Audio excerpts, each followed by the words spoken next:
नमस्कार, स्वागत है आप सभी का। आप देख रहे हैं IBC 24। मैं हूं आपके साथ ज्योति सिंह। 5 दिन से नक्सलियों के कब्जे में रहा CRPF का जवान रिहा हो गया। सामाजिक संगठन के लोगों ने मध्यस्थता कर जवान की रिहाई कराई। नक्सलियों ने इसके लिए कोई मांग नहीं रखी। 3 अप्रैल को हुए मुठभेड़ के दौरान जवान राकेश्वर मिन्हास को नक्सलियों ने अगवा कर लिया था।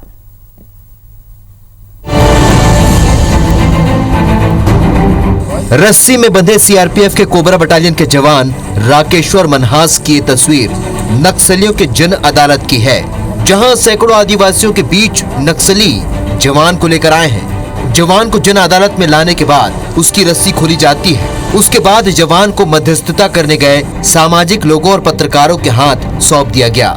सबसे बड़ी बात यह रही कि नक्सलियों ने किसी तरह की शर्त नहीं रखी, बिना शर्त उसे रिहा किया गया। रिहाई की खबर मिलते ही जवान के घर जम्मू में जश्न शुरू हो गया। जिंदगी का सबसे मुश्किल समय था मेरा। CRPF से भी खुश हूँ मैं, अपनी सेंट्रल गवर्नमेंट से भी, स्टेट से भी, छत्तीसगढ़ सरकार से भी। मैं छत्तीसगढ़ के मीडिएटर से भी बहुत खुश हूँ। मैं उनका बहुत आभार व्यक्त करती हूँ। IBC 24 ने भी मेरी बहुत हेल्प की। उन्होंने भी मुझे बहुत दिलासा दिया। हर एक चीज़ में अपडेट मुझे देते रहे, टाइम टू टाइम उन्होंने मुझे बताया सब कुछ। मैं उनका भी बहुत आभार व्यक्त करती हूँ। छोड़ रहे हैं हम, उनका धन्यवाद जो हमारे बेटे को छोड़ रहे हैं, और भगवान का बहुत बहुत ज़्यादा शुक्रिया। भरोसा तो आ रहा था पर ज़्यादा विश्वास नहीं हो रहा था, थोड़ा थोड़ा विश्वास हो रहा था। भरोसा, खुशी करेंगे, सब कुछ खिलाएंगे उनको। 3 अप्रैल को नक्सलियों के साथ मुठभेड़ में 22 जवान शहीद हो गए थे, जबकि 31 जवान घायल हुए।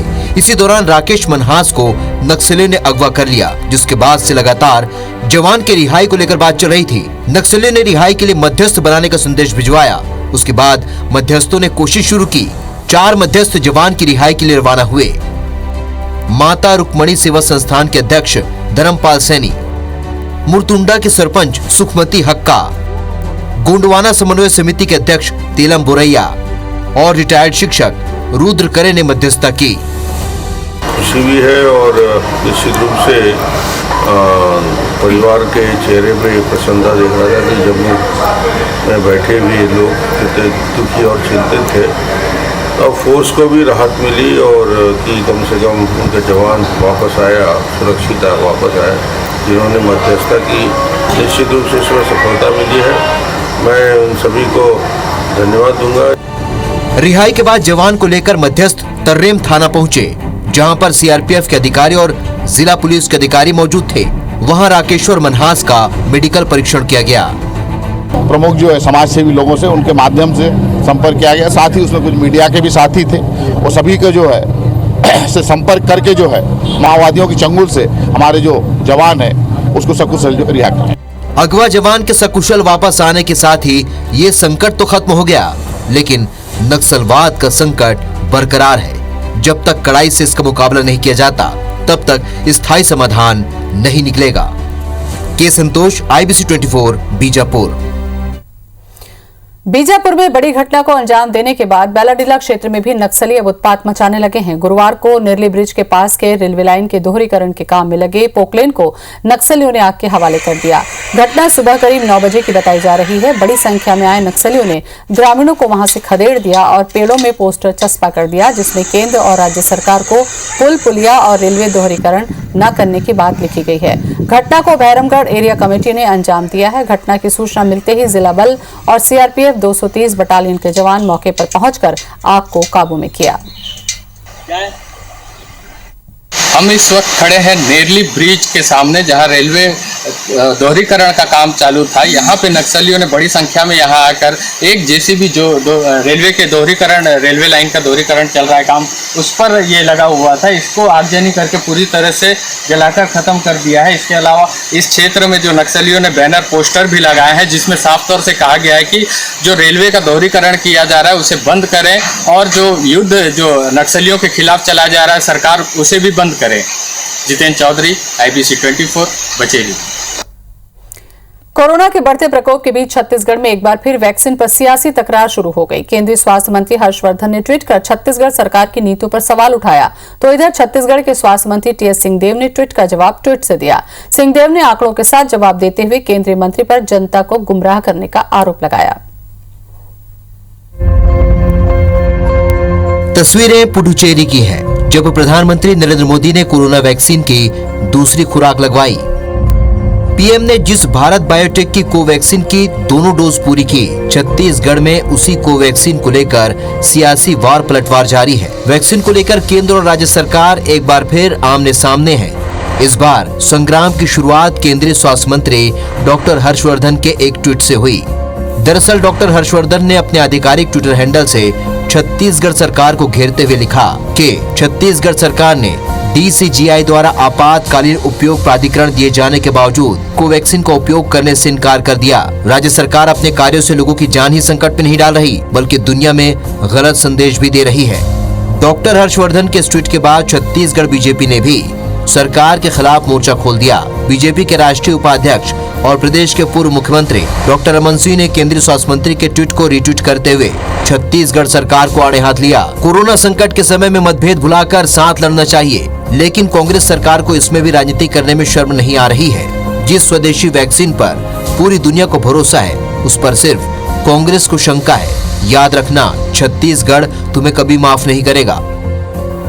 अगर कोवैक्सीन का भ्रम इस छत्तीसगढ़ में नहीं फैलाया जाता और कोवैक्सीन को अगर डंप नहीं किया जाता, तो जो असुरक्षा का भाव पूरे छत्तीसगढ़ के अंदर में पैदा हुआ है, ये कभी भी ये स्थिति पैदा नहीं होती। समस्या पैदा करके राजनीति करना, यही इनके स्वभाव के अंदर में, वो काम आज भी सत्ता में आने के बाद भी वही काम कर रहे हैं और यही दुर्भाग्यजनक है छत्तीसगढ़ में। कोवैक्सीन को लेकर केंद्रीय स्वास्थ्य मंत्री और पूर्व मुख्यमंत्री ने राज्य सरकार पर निशाना साधा, तो प्रदेश के स्वास्थ्य मंत्री TS सिंहदेव ने आंकड़ों के साथ जवाब दिया। छत्तीसगढ़ में 10% से ज्यादा लोगों को वैक्सीन दी जा चुकी है, जो कि राष्ट्रीय कवरेज से काफी ज्यादा है। एक दिन में 3 लाख लोगों को, राज्य की 1% से अधिक जनसंख्या को वैक्सीन दी गई। केंद्रीय स्वास्थ्य मंत्री को छत्तीसगढ़ की जनता को गुमराह नहीं करना चाहिए। ये बहुत ही निराशाजनक और बहुत ही अफसोस वाली बात है कि जहां साथ का काम करना है हमको, वहां इस प्रकार की बातें हम मीडिया के माध्यम से कहें जो सही भी नहीं है। उनके ही आंकड़े, जो केंद्र सरकार के आंकड़े हैं, वो बताते हैं कि छत्तीसगढ़ उन टॉप राज्यों में है, देश के टॉप 4 राज्यों में है जो 10% से ज्यादा अपनी आबादी को वैक्सीनेट कर चुके हैं। वैसे ये पहला मौका नहीं है जब वैक्सीन पर केंद्र और छत्तीसगढ़ सरकार के बीच सियासी वार पलटवार हुआ हो। इससे पहले क्लिनिकल ट्रायल और वैक्सीन निर्यात के मुद्दे पर भी सियासत हो चुकी है।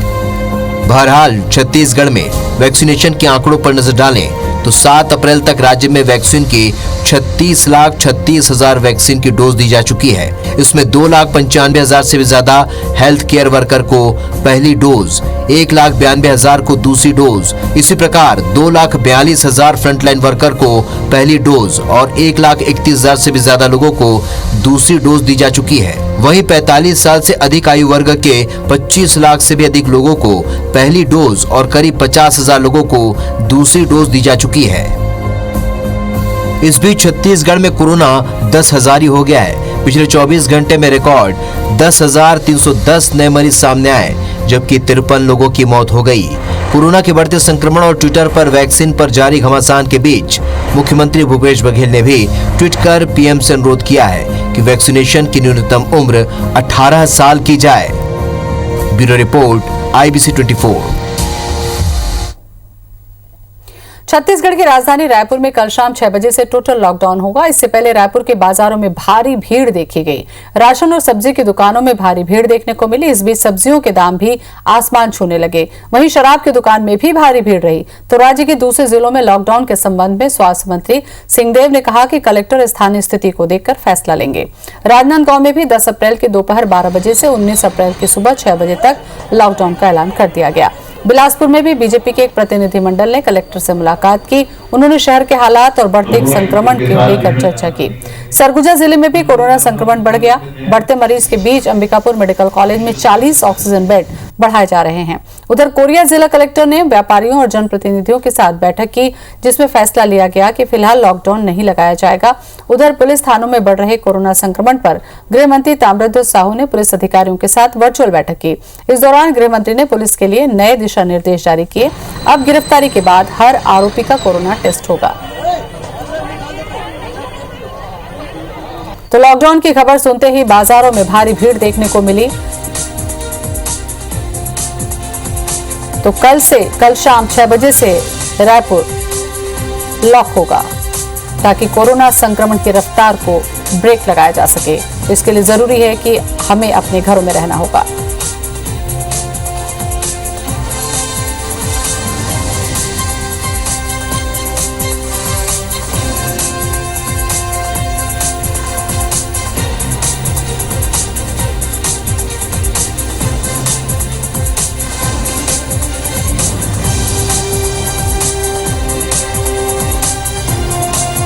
तो रायपुर में कल शाम से 10 दिनों का लॉकडाउन होगा और इस दौरान काफी सख्ती बरती जाएगी।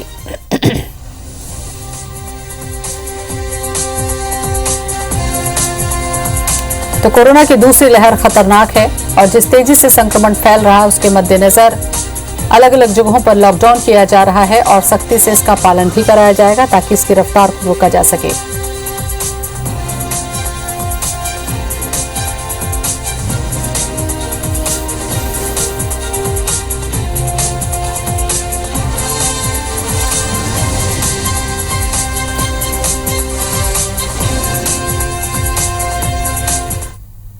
और इस वक्त बड़ी खबर जगदलपुर से। तर्रेम मुठभेड़ की जांच करके एनआईए की टीम लौटी है। जांच के लिए दिल्ली से आई थी एनआईए की टीम। मुठभेड़ की पूरी जांच करके लौटी है एनआईए की टीम। एनआईए ने अपनी रिपोर्ट सीधे गृह मंत्री अमित शाह को सौंपेगी। रिपोर्ट के बाद मुठभेड़ का आकलन किया जाएगा। तो जगदलपुर से बड़ी खबर, तर्रेम में हुई मुठभेड़ की जांच करके एनआईए की टीम लौटी है। जांच के लिए आपको बता दें कि दिल्ली से एनआईए की टीम पहुंची थी जो मुठभेड़ की पूरी जांच करके लौटी है। एनआईए अपनी रिपोर्ट सीधे गृह मंत्री अमित शाह को सौंपेगी और रिपोर्ट के बाद मुठभेड़ का आकलन किया जाएगा।